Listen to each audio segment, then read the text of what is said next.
সময়ে বরকত লাভের উপায় কি? এ ব্যাপারে কোনো সন্দেহ নেই যে সময় পরিবর্তনশীল, কখনো তা প্রসারিত হয় আবার কখনো সংকুচিত।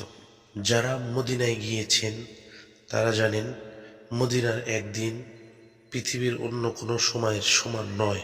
তেমনিভাবে আমি যখন মরিতানিয়ার মরুভূমিতে ছিলাম তখন সময় খুবই ধীর গতিতে পার হচ্ছিল। সেখানকার এক বছর অন্যান্য জায়গার 3 থেকে 4 বছরের সময়। অতএব সময়ের বরকতের বিষয়টি বাস্তব। এক ওস্তাদ তার ছাত্রকে উপদেশ দেন, বেশি করে কোরআন তেলাওয়াত করবে, তাতে সময় বাড়বে, সময়ের বরকত আসবে। আমরা যখন সালাফদের ইতিহাস পড়ি, ঘাঁটি, তখন আমরা দেখতে পাই যে তারা প্রচুর পরিমাণে কোরআন তেলাওয়াত পড়তেন। বিশেষ করে সকালের তেলাওয়াত, সেটা অল্প করে হোক না কেন, নিয়মিত পড়ে অভ্যাস করার বিষয়টাই আসল। কোরআন পড়ার পাশাপাশি এই দোয়াটা করা যেতে পারে, আল্লাহুম্মা বারিক লানা ফিমা রাযাকতানা। আল্লাহ আমাদের যা কিছু দ্বারা রিজিক দিয়েছেন তার মাঝেই বরকত দান করুন। কারণ সময় তো রিজিকেরই অংশ। অতএব এই দোয়ার মাধ্যমে বরকত চাচ্ছি, আল্লাহুম্মা বারিক লানা ফিমা রাযাকতানা।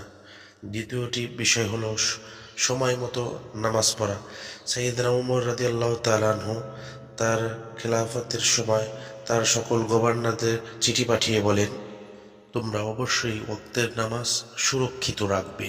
যে তার ওয়াক্তের নামাজ সময় মতো আদায় করে আল্লাহ তার সব কিছুর দায়িত্ব নিয়ে নেন। অতএব ওয়াক্তের নামাজ ওয়াক্ত মতো আদায় করাটা অত্যন্ত গুরুত্বপূর্ণ। এবং তৃতীয় উপায় হলো তাড়াতাড়ি ঘুম থেকে ওঠা। নবীজি সাল্লাল্লাহু আলাইহি সাল্লাম বলেন, আমার উম্মতদেরকে সকালের প্রথমাংশে বরকত দান করা হয়েছে। এটা হয়তো অনেকেই অনুভব করেছেন। আপনি যদি ফজরের পর না ঘুমান তাহলে আপনার মনে হবে আপনি যেন সারাদিন কাজ করেছেন, কিন্তু ঘড়ির দিকে তাকিয়ে দেখবেন কেবলমাত্র 10টা বাজে। অথচ ফজরের পরে ঘুমিয়ে পড়লে এই ঘুমের একটা নাম আছে, অনুশোচনার ঘুম। আপনি যদি ঘুমিয়ে এরপরে 8টা বা 9টার দিকে ওঠেন, খেয়াল করবেন দেখতে না দেখতে 3টা 4টা বেজে গিয়েছে। এটা কোন দিক দিয়ে পার হয়ে গিয়েছে আপনি টেরই পেলেন না। আবার কখনো কখনো এমন দেখা যায় শরীরটা নেতিয়ে পড়ছে, কিন্তু আমাদের হাতে অনেক কাজ রয়েছে, শরীর আর নিতে পারছে না, ব্রেনের ক্যাপাসিটি যেন ফ্রি আসছে। কাজের পরিস্থিতিতে অনেক সময় এমন চাপের অনুভব হয়, একটু বিশ্রাম এবং অনুধাবনের দরকার আছে।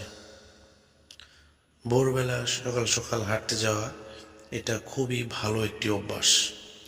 প্রকৃতির মাঝে সময় কাটালে প্রকৃতি আপনাকে পুনর্জীবিত করবে।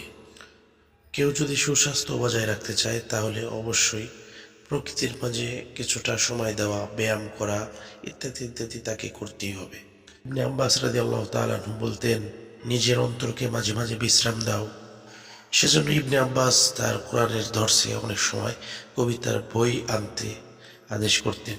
ফলে তারা কবিতা পড়ে নিজেদেরকে জটিল বিষয় থেকে চাপ মুক্ত করে ফ্রেশ করে নিতেন। পরিশেষে আরেকটি দোয়া পড়ার উপদেশ দেব, আল্লাহুম্মা আউযু বিকা মিনাল হাম্মি ওয়াল হাযানি ওয়াল আজজি ওয়াল কাসাল ওয়াল জুবনি ওয়াল বুখল ওয়াদ দালা'আদ দাইনি ওয়াল গলাবাতির রিজাল। হে আল্লাহ, নিশ্চয়ই আমি আপনার কাছে আশ্রয় চাই দুশ্চিন্তা, পেরেশানি, অক্ষমতা, অলসতা, কাপুরুষতা, কৃপণতা, ঋণভার ও মানুষের প্রভাবাধীন হওয়া থেকে।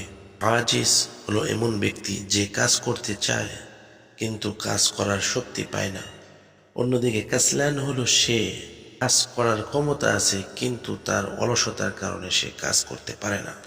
নবীজি সাল্লাল্লাহু আলাইহি সাল্লাম এই দুই পরিস্থিতি থেকে আল্লাহর কাছে আশ্রয় চেয়েছেন। আল্লাহ যেন আমাদের সময় এবং কর্মক্ষমতায় বরকত দান করেন।